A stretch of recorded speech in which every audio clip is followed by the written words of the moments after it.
Assalamualaikum warahmatullahi wabarakatuh. Alhamdulillah, pada kesempatan kali ini kita masih bisa berjumpa lagi dalam materi pembelajaran fikih. Untuk kali ini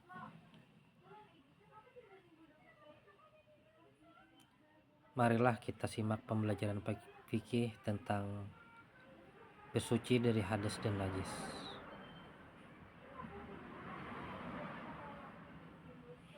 Sebelum kita memulai pelajaran,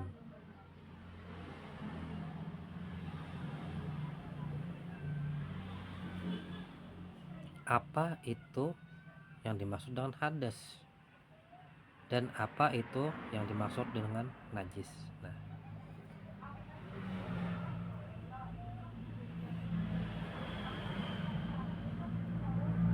Jadi kita dalam pembahasan kali ini kita akan menjelaskan tentang apa yang itu dimaksud dengan bersuci, apa itu yang dimaksud dengan hadas, dan apa itu yang dimaksud dengan najis, dan juga bagaimana cara kita membersihkan daripada najis.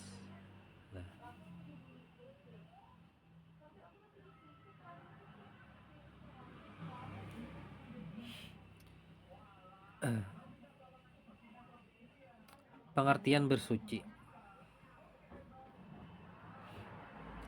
Jadi pengertian bersuci itu membersihkan badan, pakaian, dan tempat dari hadas dan najis. Bersuci kalau dalam ilmu fikih itu bisa juga disebut dengan taharah. Jadi istilah taharah itu ialah bersuci. Maksudnya bersuci atau membersihkan badan, pakaian, tempat dari hadas dan najis.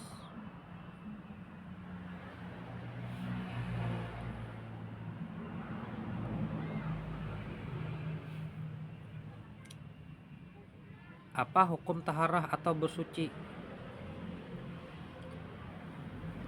Jadi hukum taharah atau bersuci itu ialah wajib. Ingat, wajib. Wajib di sini ialah wajib bagi masing-masing individu atau fardhu ain.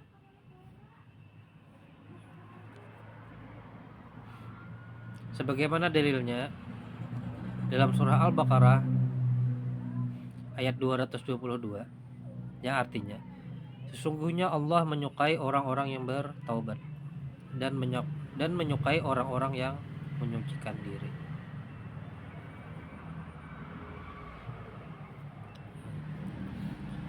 Sekarang kita masuk ke pembahasan tentang hadas.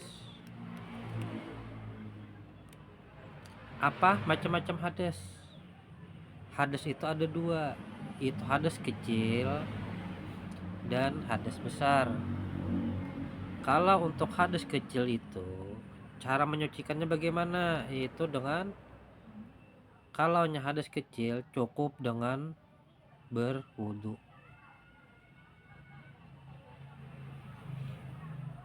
Jadi cara menyucikan hadas kecil itu cukup menyucikannya dengan cara berwudu. Kemudian hadas yang berikutnya ialah hadas besar. Bagaimana cara menyucikannya hadas besar? Cara menyucikannya harus dengan cara mandi janabat atau mandi wajib atau mandi junub. Nanti akan kita bahas pada pelajaran kita berikutnya tentang tata cara mandi janabat.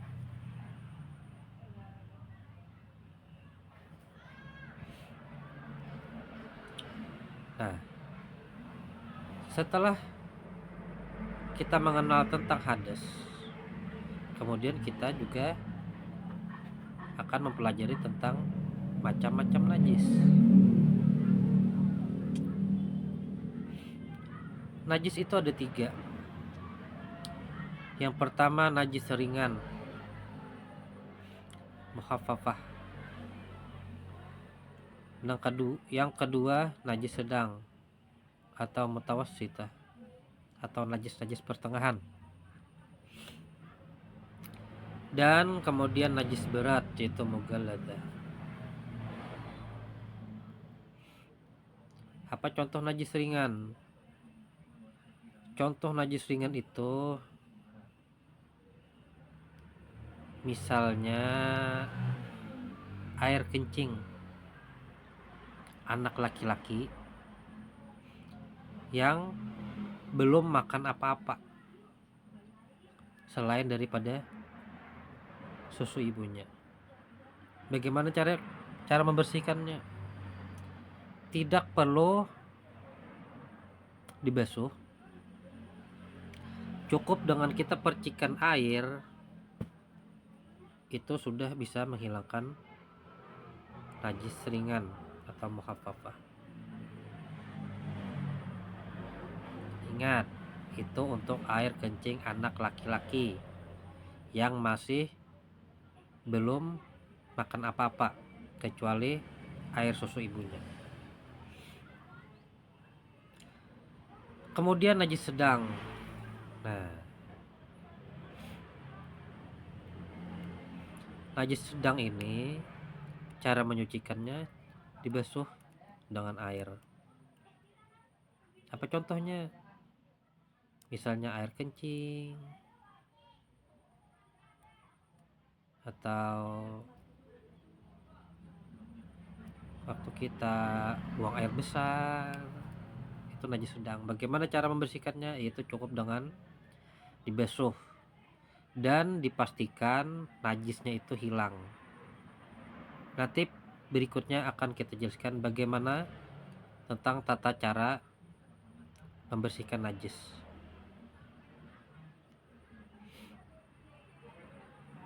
Kemudian selanjutnya najis berat. Apa contohnya najis berat?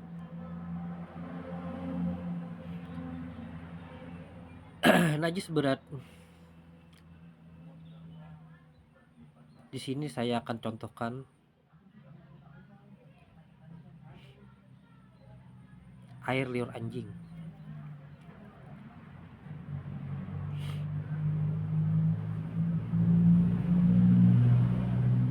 Ini sebagai contoh. Tempat makan, misalkannya seperti gelas, piring, mangkok yang bekas dijilat anjing, itu harus kita bersihkan dengan cara tertentu. Bagaimana caranya? Itu dengan kita bersihkan dengan air sebanyak 7 kali. Dan pada cucian terakhir itu kita cuci dengan menggunakan air tanah, air yang dicampur dengan tanah. Itu cara membersihkan najis berat atau najis mughalladah.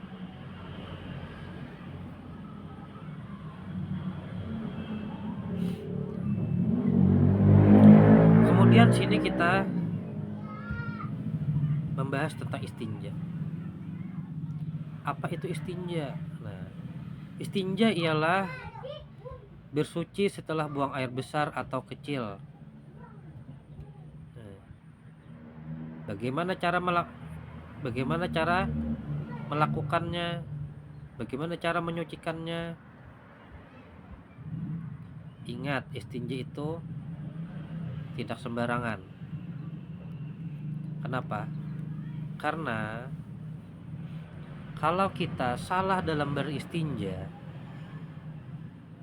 itu berpengaruh dengan ibadah kita. Kenapa?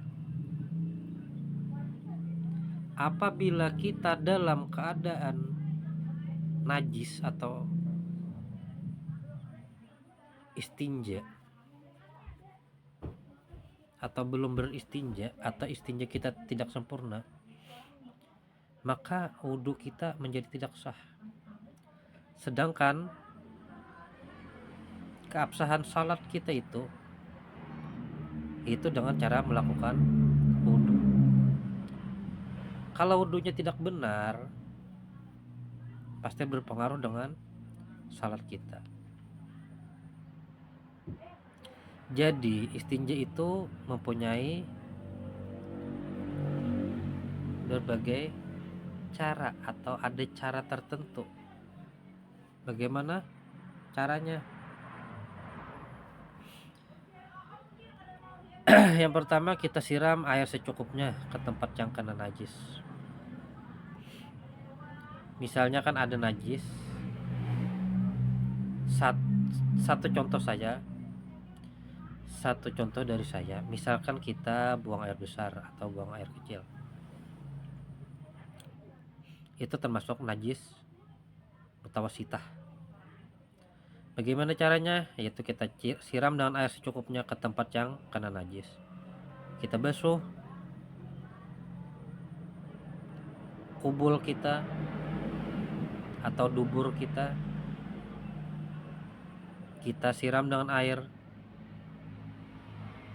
ke tempat yang kena najis itu. Kemudian kita gosok bagian yang terkena najis hingga bersih dan tidak berbau. Kita gosok bagian yang kena najis tadi sampai bersih.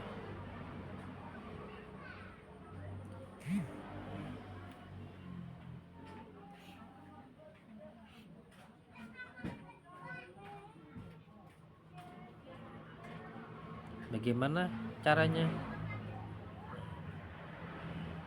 Yang dimaksud dengan bersih itu tidak ada lagi bau dan tidak ada lagi bendanya.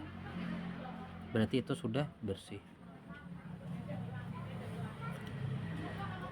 Kemudian selanjutnya, jika kita menggunakan tisu atau batu, misalnya kita bersuci menggunakan tisu atau batu, gosoklah secara perlahan pada tempat yang terkena najis hingga najis itu benar-benar hilang. Kalau sudah najis itu hilang, maka istinja kita itu sudah sah. Kiranya itu saja penjelasan tentang materi tentang hadas dan najis dan juga istinja dari saya. Wabillahi taufiq wal hidayah. Assalamualaikum warahmatullahi wabarakatuh.